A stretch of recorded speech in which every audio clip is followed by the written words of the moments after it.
Gucci. So, ito, sa outlet store din namin ito nabili. And it's a bag. So, ayan siya. Ito yung sinasabi ko guys na isa pang bag na nabili ko. So, ganito siya. Hindi ko alam anong name niya guys, pero ito siya. So, yun. Meron siyang lock here. Ginaganon lang siya. Pinupush. So, yan.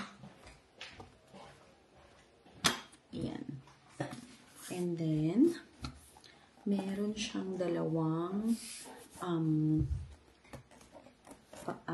key rings. So, bali guys, nung nakita ko to, naka-display siya sa taas ng parang stand nila. So, yun. Kaya hindi ko alam yung pangalan niya. It looks like this. So, and yung baba, ganito siya. Yan. So, i-open ko na, no? So, pagka-open, it's like that. Tapos, nandito yung strap niya. Yung lock. Key lock, which is you can lock it. Yung lock nitong dalawa na nandito sa harapan. Pwede mo siyang i-lock dito. Using this lock. Ayan. And then, syempre, card paper. Ayan. So, nandito yung care card or warranty card. So, tatlo siya. Hindi ko alam. So, ganito siya tatlo. Gucci. So, guys, yung loob niya, ganito. Ayan, kung nakikita nyo. And, wala siyang open bucket. So, meron naman siyang maliit na etiketa dito. It says Gucci made in Italy. Tapos yung number niya. So, ito yun. Ito siya.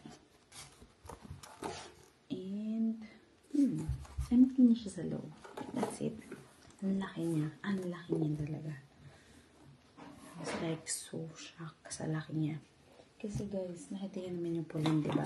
Hindi siya ganun kalaki. Pero ito, sobrang laki niya. So, yun. Ito yung strap. Okay.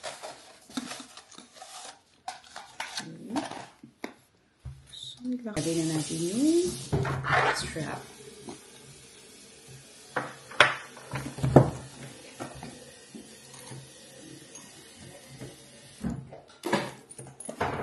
Here. And also another side.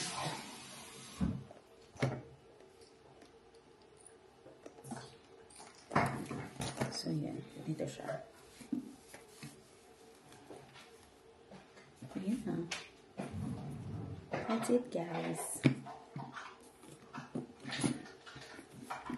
This would be Hermes. So, saan ko to? Binili ko sa BHV Mall. So, Le BHV Mall. So, of course, it is yung perfume niya. So, and then, this would be yung binigay sa akin ng SA. Minis siya, sampler sizes of their perfume. This one. And this is the sampler size ng Eau de Parfum Tuiles d'Hermes.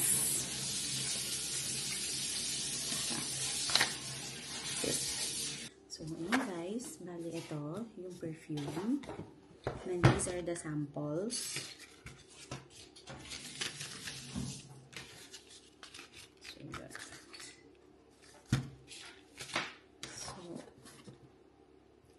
ito.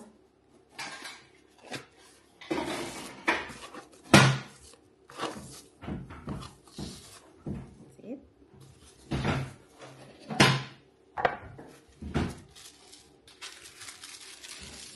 So, ganyan siya. May packaging na siyang ganyan.